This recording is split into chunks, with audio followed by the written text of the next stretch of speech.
todos, sejam bem-vindos a mais umas Palavras Cruzadas. Olá Adriano, olá Pedro, mais uma vez é um gosto estar aqui convosco para nos próximos minutos podermos partilhar um pouco da lição que estudamos.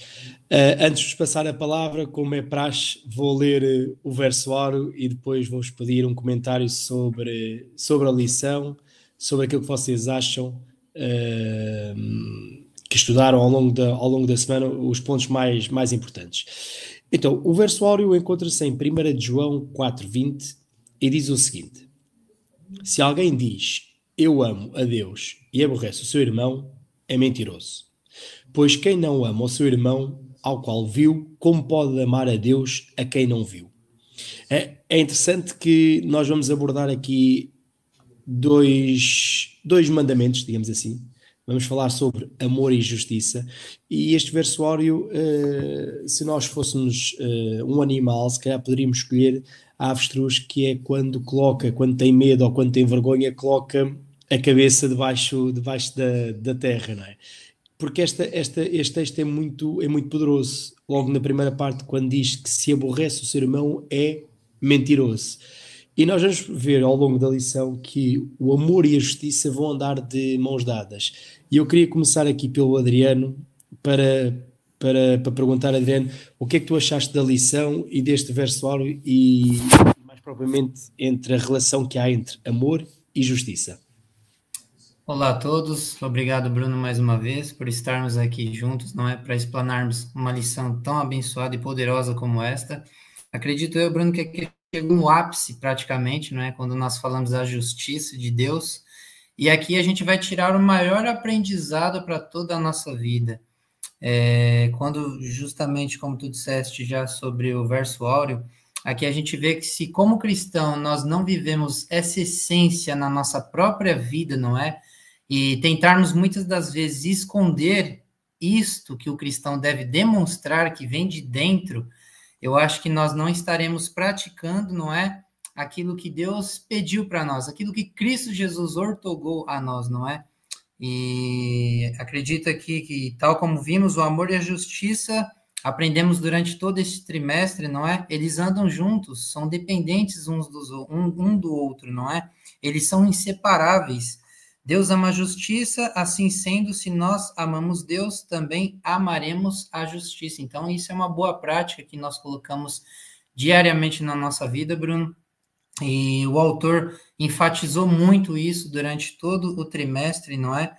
Que a gente deve todos os dias, não é? Perguntar-nos sobre o que nós podemos fazer, não é? Tanto individualmente como corporativamente, como igreja, como uma comunidade, como algo que faz com que isso aconteça no dia a dia, não é? Na nossa rotina, no nosso trabalho, em diversos lugares. Como que a gente pode colocar essa prática, não é, do amor e da justiça, viver isso, não é, e ser isso, como tu disseste aí, propriamente no versículo a gente já vê isso, se a gente não coloca isso em prática, eu vou usar aqui uma palavra que Cristo Jesus usou muito em seus dias, não é, nós estaremos sendo hipócritas, não é verdade? A gente querer dizer, você não faz isso, como que eu faço isso e aquilo, mas muitas das vezes não é o que eu demonstro diariamente na minha própria vida, no meu próprio modo de ser e no meu próprio exemplo. Então, a gente vai falar um pouco sobre isso durante esta semana, Bruno.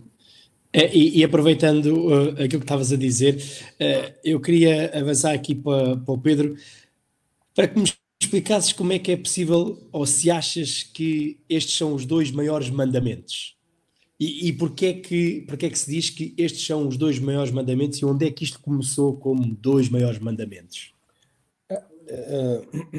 Isto, digamos, nós lembramos logo daquela intervenção de Jesus, quando é questionado pelo doutor da lei, pelo fariseu, sobre quais é que eram os maiores mandamentos, e Cristo diz isto, mas no fundo Cristo está a citar aquilo que já vem do Antigo Testamento.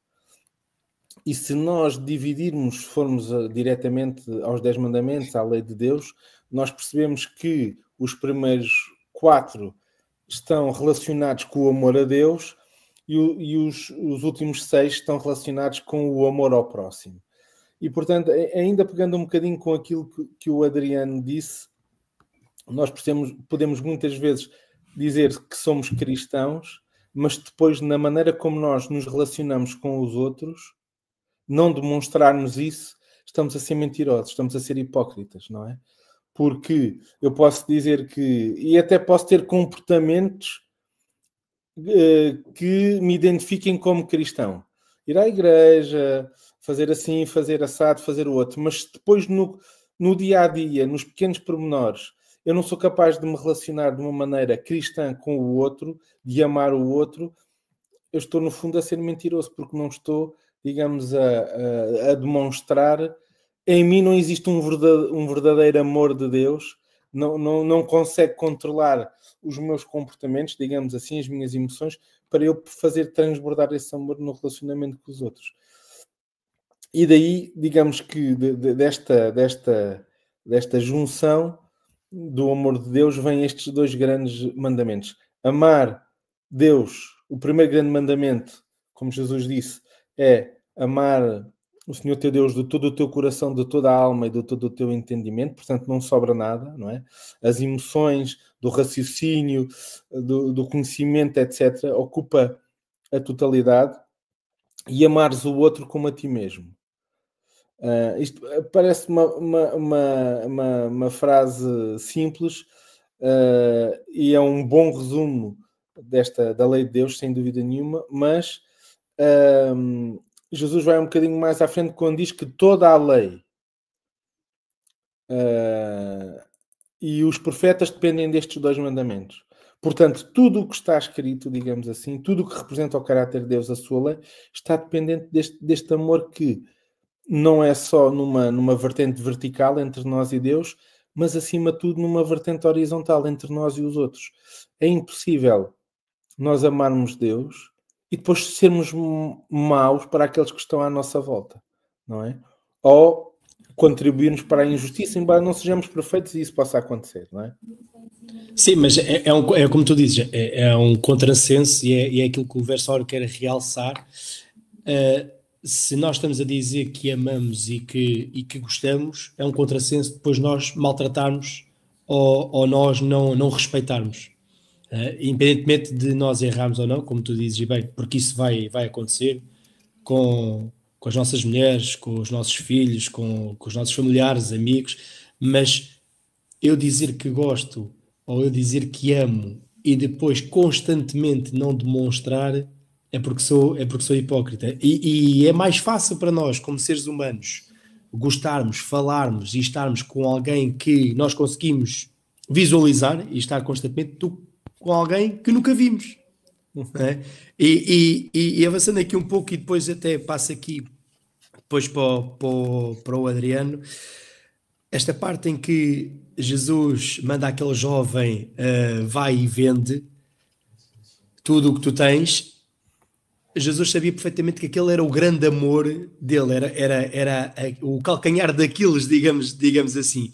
E isto passando para os dias de hoje, não importa se é para aquele jovem era o dinheiro, para nós poderá não ser, mas poderemos ter outras coisas que nos fazem com que possamos afastar de Deus. E Adriano, eu queria que tu falasses, já vimos que são os dois maiores mandamentos, mas agora nós vamos ter os dois maiores pecados. Quais é que são os dois maiores pecados? É importante, Bruno, que a lição de domingo e a lição de segunda-feira, elas estão interligadas umas com as outras, não é? E não tem como a gente já passar para a lição de terça-feira sem entender completamente já o que tu disseste a respeito do jovem rico, não é? O jovem rico foi, sim, uma história ali que Cristo Jesus vivenciou e demonstrou, não é? Ali perante os discípulos e todas as pessoas, que ele estava a praticar, sim, ele afirmou, eu já pratico tudo isso, Senhor, eu já guardo os mandamentos, não é? Já tenho convicção disso, de que isso compete para a minha salvação, só que naquele momento Cristo Jesus queria apontar para um ponto crucial ali, não é? Em sua própria vida. E muitas das vezes também na nossa vida, Bruno, Deus revela, não é? Durante dias e durante toda a nossa vida, que muitas das vezes a gente também é falha em alguns pontos. E às vezes a gente precisa trabalhar em cima desses pontos, não é? Para que nós possamos ser o quê? Melhores para o trabalho e para a obra de Jesus. E esse principal objetivo que Cristo Jesus queria alcançar no coração daquele jovem, também na nossa vida, é o amor ao próximo, não é? Ajudar o próximo. E foi o ponto crucial que Cristo Jesus tocou ali quando disse que ele vendesse, não é, todos os seus bens e ajudasse o próximo. Aquilo pesou muito no coração dele, não foi verdade? Ele sabia, e a própria palavra diz que ele era dono de muitas posses, não é? Muito rico, e aquilo ali para ele pesou muito, e ele acabou se retirando dali. Então, Cristo Jesus mostrou propriamente até para os discípulos, não é? No finalzinho ali, no versículo 25 do capítulo 19, os seus discípulos, ouvindo isto, admiraram-se muito, dizendo: quem poderá, pois, salvar-se? E Jesus, olhando para eles, disse-lhes: aos homens é isso impossível, mas a Deus tudo é possível. Então, a gente vê aqui que aos olhos dos homens, Cristo Jesus exemplificou que aquilo ali para aquele jovem rico seria impossível, não é? Como que eu vou me desfazer de tudo que eu tenho, de tudo que muitas das vezes foi uma herança de um pai, uma herança de um avô? Vou me acabar com tudo para ser um seguidor de Jesus Cristo, que é o que muitos dos discípulos fizeram, não é, Bruno? Abandonaram suas profissões, abandonaram suas próprias vidas e se tornaram pescadores de homens. A gente lembra muito bem dessa história, não é? Quando a gente estudou nos trimestres anteriores ali sobre a vida de cada discípulo. E a gente vê que esse é um ministério muito importante, que muitas das vezes a gente tem que também apegar isso à nossa própria vida como um objetivo, não é? E aqui, falando um pouquinho sobre a lição, entrando já para a lição de segunda-feira, Bruno, a gente fala a respeito um pouquinho sobre a transgressão dos maiores mandamentos, não é? Ao invés de os 2 maiores pecados, sim, a transgressão dos 2 maiores mandamentos, que era propriamente ali as pessoas estarem vivendo uma fase de idolatria, que a gente relembra muito bem isso, não é? No Velho Testamento. Eu até separei aqui, fiz uma analogia, não é? Do Novo Testamento para o Velho Testamento, que no primeiro, no segundo, no terceiro e no quarto mandamento é dirigido para Deus, não é? E do 5º até o 10º mandamento são dirigidos para o nosso próximo, para a nossa própria vida, não é? Como humanidade.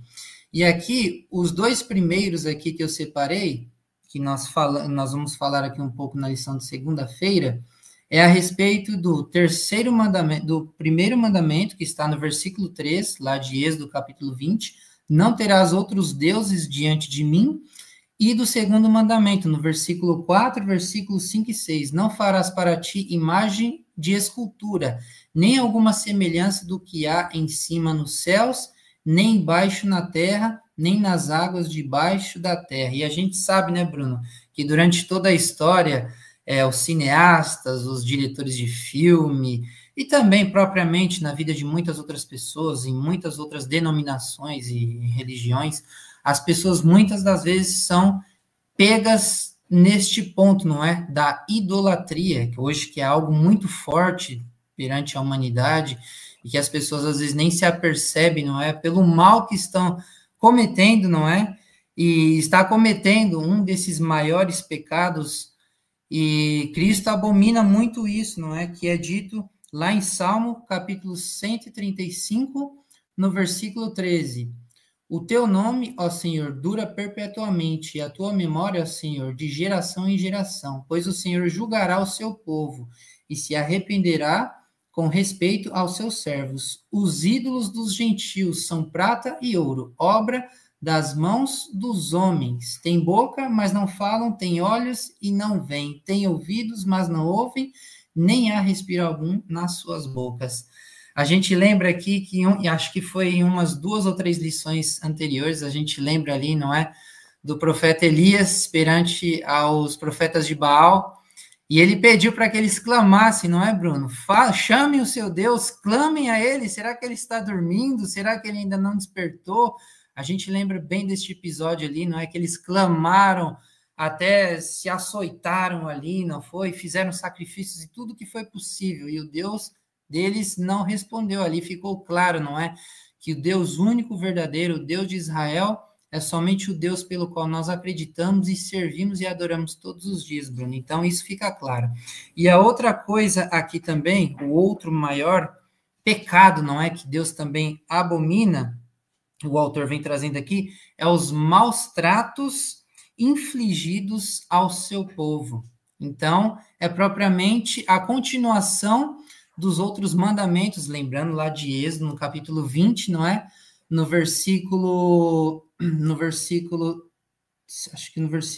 Deixa eu só separar aqui, no versículo 12 em diante, que começa ali falando sobre honrar o teu pai e tua mãe, não matarás, não adulterarás, não furtarás, não dirás falso testemunho e não cobiçarás a casa do teu próximo. Então, aqui a gente vê, Bruno, situações pelas quais a gente pode ajudar pessoas necessitadas. Deus englobou tudo isso, não é? Para que nós pudéssemos perceber num leque maior.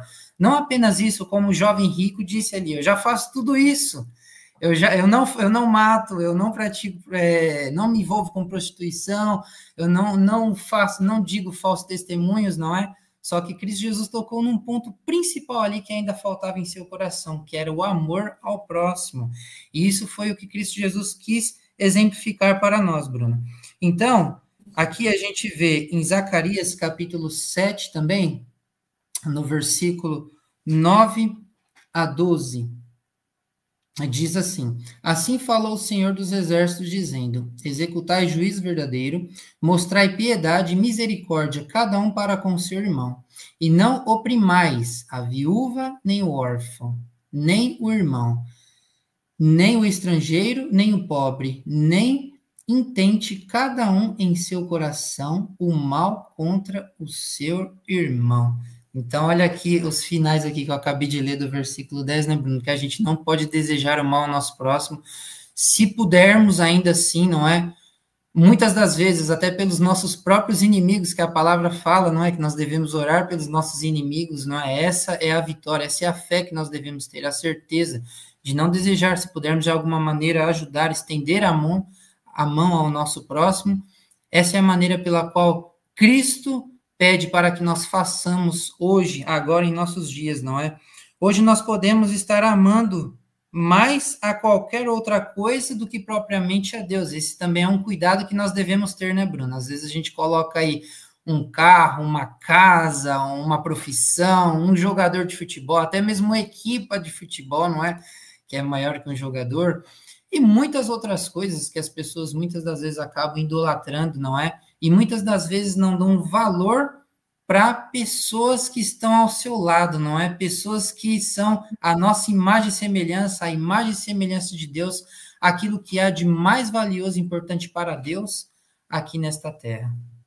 É engraçado, Pedro, que em tudo o que o Adriano estava a dizer, nós reparamos que há aqui vários pontos em que nós conseguimos ver que Deus é justo e que ama a justiça, que é contra a injustiça.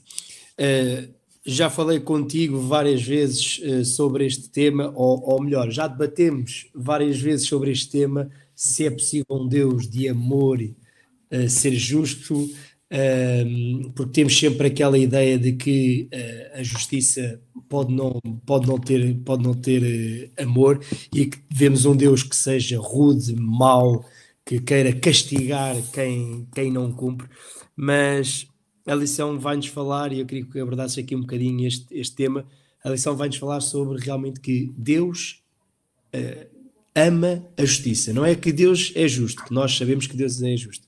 O título diz mesmo: Deus ama a justiça.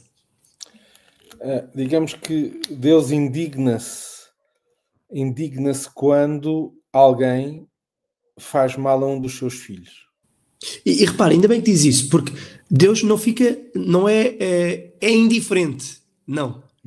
Deus indigna-se. Deus indigna-se quando vê isso mesmo. Algum de nós maltrata, é injusto, agride, desvaloriza, humilha, etc, etc. E até omite a sua ação sobre o outro. E é isto que indigna Deus. Deus não fica passivo a assistir a esta situação. Tem graça que nós, quando olhamos para Deus, Deus é um Deus castigador, é porque não olhamos para esta perspectiva. Deus indigna-se porque alguém está a fazer mal a um ser humano, nem que fosse só a um. E é isso que Deus não suporta. Deus não suporta que nós que fomos, digamos, criados à sua imagem e semelhança, passemos pelo sofrimento causado essencialmente pelos outros. Aqui, e ele destaca os órfãos. Os órfãos, as crianças, são crianças indefesas, que não têm quem os sirva. Os pobres não têm condições materiais para sobreviver muitas vezes.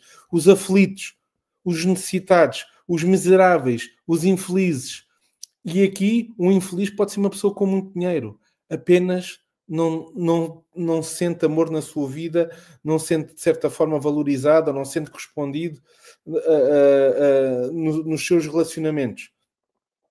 E em contraponto, Deus diz que existem homens perversos, existem situações perversas, e é contra isto que Deus se indigna. E muitas vezes nós achamos que Deus está a ver se nós damos uma mentirinha, ou temos um pensamento menos bom, ou qualquer coisa para castigar.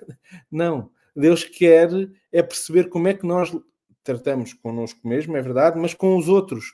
E se isso for injusto, Deus vai ficar indignado. Deus não vai ficar passivo. E aí é que surge a ira de Deus, e Deus deve ferver, digamos assim, quando se apercebe que alguém, e às vezes pode ser por um racismo, pode ser por termos uma pessoa que mudou de país e de repente é sujeita a isto, ter uma pessoa que é pobre, ter uma pessoa que a vida, as circunstâncias da vida levaram aquelas pessoas até uma toxicodependência, por exemplo, e esses são maltratados, não são apoiados, não são cuidados. E isso indigna Deus. É interessante que eu gostei muito aqui de terça-feira porque tem o meu versículo preferido, que é Miqueias 6:8, que resume... Várias vezes já estou sempre a falar nisto. Já disseste. Não, e por algum motivo, terça-feira foi reservado para ti, porque para eu estava comentar. cá a Miqueias 6:8. E eu gosto de tudo, não é? Ele declarou, portanto, Deus diz ao homem o que é bom. O que é bom? E o que é que o Senhor pede de ti? Que pratiques a justiça, portanto, que não sejas injusto, que te indignes também como Deus se indigna quando alguém está a ser maltratado, quando alguém está a ser vítima de opressão ou de injustiça. Que ames a beneficência, portanto, que se tiveres à tua mão fazer o bem pelo outro, faz sempre, independentemente, mas está ao teu alcance, faz. E depois a parte que eu mais gosto, que é: e que andes humildemente com o teu Deus. Esta noção de uma caminhada com Deus, tranquilo, calmamente, dia a dia, na sua companhia, a ir melhorando, a ir crescendo, a ir desenvolvendo o nosso caráter. Acho que é isto que Deus nos propõe. E depois Jesus completa isto com aquele versículo, um dos meus também preferidos, que é: todos conhecerão se vocês são meus discípulos, se quê? Se guardarem a lei, se souberem a Bíblia de cor, se forem dizimistas, se forem às reuniões de oração. É claro que isto é tudo importante, mas não é isto que distingue. O que é que distingue? Se vos amardes uns aos outros, se houver amor nos vossos relacionamentos uns com os outros, é isto que vai distinguir se vocês são meus discípulos ou não, meus seguidores ou não.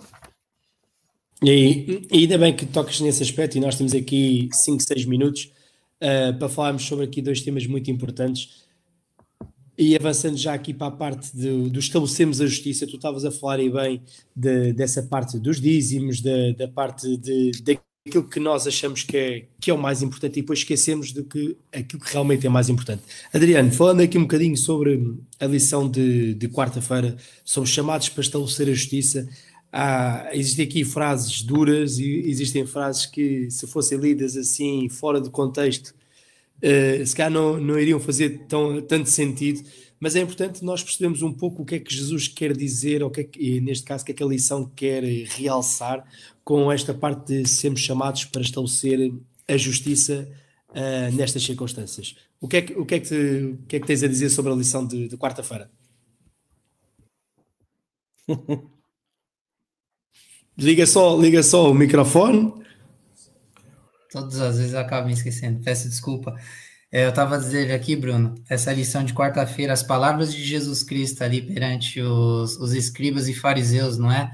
Os mestres da lei, é o que muitas das vezes a gente pode se apegar nesses pontos, nesses aspectos.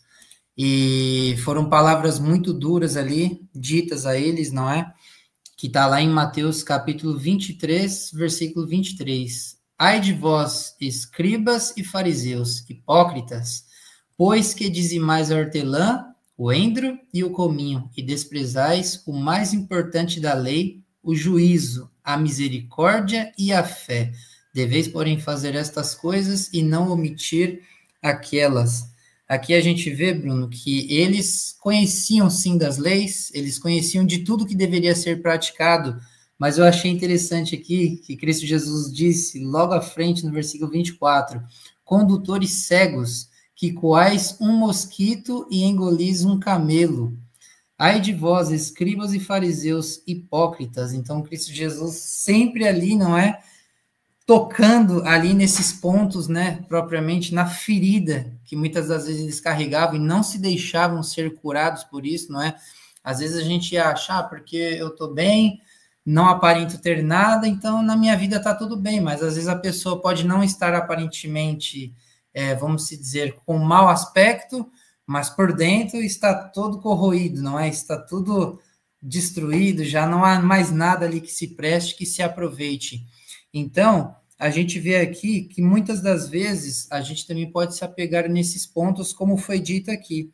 E eu lembro também de um dos versículos que eu também gosto muito, assim como Pedro, né? É um dos meus preferidos, de Mateus, no capítulo 6, versículo 33. Ainda me lembro, no tempo de escola secundária, quando o professor citou este versículo na classe, eu jamais me esqueci dele, né? Fiquei impressionado quando ele citou aquilo.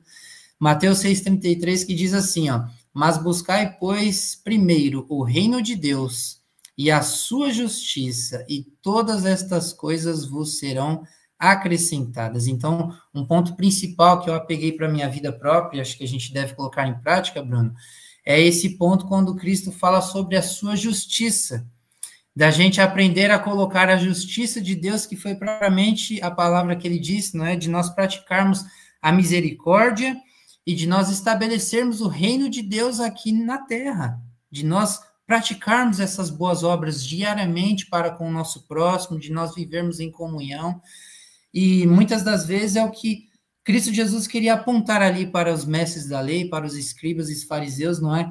Que eles estavam cheios por fora, não é? Como um copo que Cristo Jesus exemplificou, que estava limpo por fora, mas por dentro estava imundo, estava sujo, não é? Assim é a vida de muitas das pessoas. E os discípulos precisavam também aprender isso, não é? E logo aqui no final do versículo 30, ele disse assim, e dizeis, se existíssemos no tempo de nossos pais, nunca nos associaríamos com eles para derramar o sangue dos profetas. Olha que importante aqui, não é? Quando a gente lê essa parte aqui. Eu separei também um texto aqui, Bruno, no The Blessed of the Father, The Missionary, 1º de julho de 1891, que é dita assim, e veio a palavra do Senhor a Zacarias, dizendo, assim fala o Senhor dos Exércitos, dizendo, executai juízo verdadeiro, e mostrai misericórdia e compaixão, cada um para com o seu irmão, e não oprimais a viúva, nem o órfão, nem o estrangeiro, nem o pobre, e nenhum de vós pense mal contra o seu irmão em seu coração. Então, tudo, Bruno, o que nós podemos resumir aqui com esta lição de quarta-feira é que deve partir de dentro do nosso ser, de dentro do nosso coração. São os frutos do Espírito Santo, não é? Que a gente já aprendeu, que está lá em Gálatas, não é? Que é o amor, a benignidade, a longanimidade, a misericórdia, o amor, tudo isso faz parte, não é? Do fruto que nós devemos praticar diariamente na nossa própria vida como ser cristão, no nosso próprio exemplo, não é? E para não sermos apegados como hipócritas, né? Que muitas das vezes falamos da boca para fora, mas nos nossos próprios atos, não é? Aquilo que nos compete como justiça pode estar nos fugindo da rédea e não ser um mau exemplo, porque o nosso exemplo é importante para a vida daquela pessoa que também está na caminhada e precisa caminhar junto conosco, não é? Para que quando ele caia, nós possamos dar a mão e que ele também se levante. Pedro, guardei para ti uma pergunta que é: quem é o meu próximo? Vai falar sobre uma parábola que tu também gostas, que já falaste várias vezes sobre essa palavra, inclusive a última vez que falaste de uma maneira mais atual, digamos assim, e que é uma pergunta parece tão simples, mas que às vezes nós temos uma tremenda dificuldade em perceber quem é que será o meu próximo. E antes de passar a palavra, ler só aqui uma pergunta que a lição faz na quinta-feira, que diz o seguinte: será que a palavra de Deus podia ser mais clara quanto ao modo como devemos procurar ministrar aos que estão ao nosso redor com necessidades e em sofrimento? Quem é que é o meu próximo, Pedro? Eu acho que a resposta é fácil para esta pergunta. Qualquer pessoa que se cruze connosco ao longo da nossa vida é o meu próximo. Qualquer pessoa, qualquer que seja a sua situação, seja um pobre, seja um aflito, seja um imigrante, seja um rico, qualquer pessoa com quem eu estabeleço um contacto, uma ligação, pode ser o meu próximo. E deve ser considerado como o meu próximo. Eu acho que desta lição sobressai esta ideia da justiça e do amor.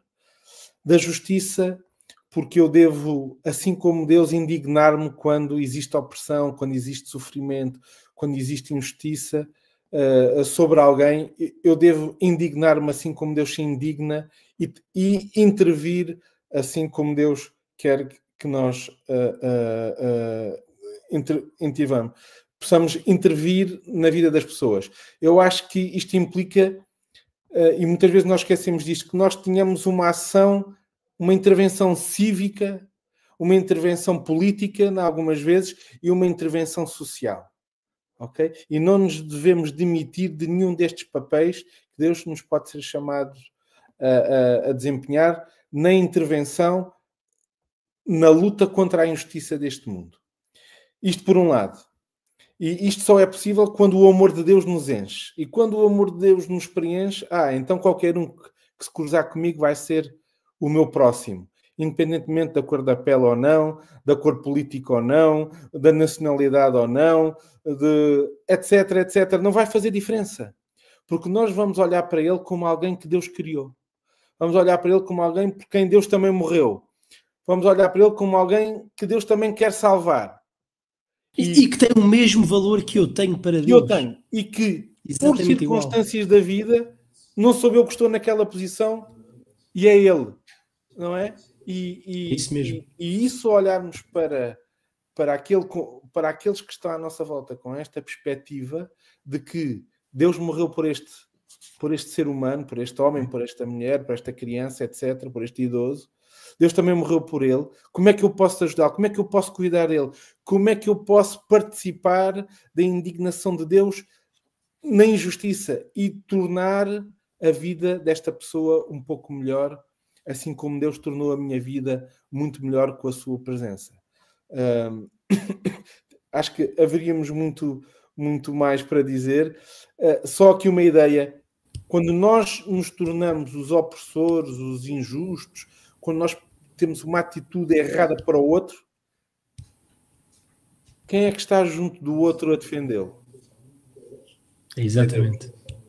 E, portanto, quando nós somos hipócritas, quando nós somos opressores, quando nós somos mentirosos, quando nós temos um comportamento errado e infligimos, digamos, sofrimento sobre aos outros, provavelmente Deus estará ao lado dos outros para os tentar defender. E nós, nessa altura, estaremos a combater contra Deus porque estamos a oprimir um irmão nosso por quem Cristo também morreu. E isso eu nunca queria, de modo nenhum, que qualquer um de nós, eu ou qualquer um de nós, pudesse estar numa luta contra Deus.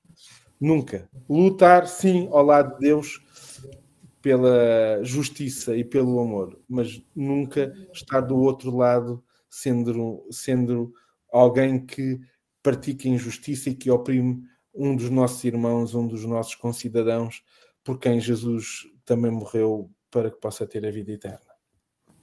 Adriano, 30 segundos para concluir.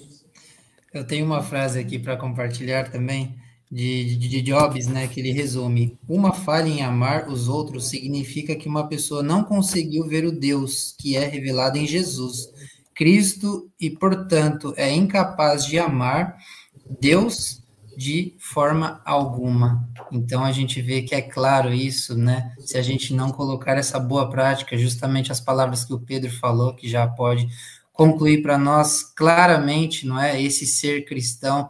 Eu acho que como igreja a gente deve estar cada dia mais preparado para esse regresso que a gente tanto aguarda, não é, de Cristo Jesus, e estar praticando isso diariamente. Eu sei que muitas das vezes a nossa vida não nos proporciona isso, não é? O que nós fazemos é uma gota em meio ao oceano dessa justiça de Cristo Jesus, mas acredito que o pouco que nós fazemos já é muito e alegra muito a Cristo Jesus, não é? Ao nós estendermos a nossa mão e ajudarmos ao nosso próximo. Falámos de amor, falámos de justiça, falámos de amor sobre o próximo, de quem é o nosso próximo.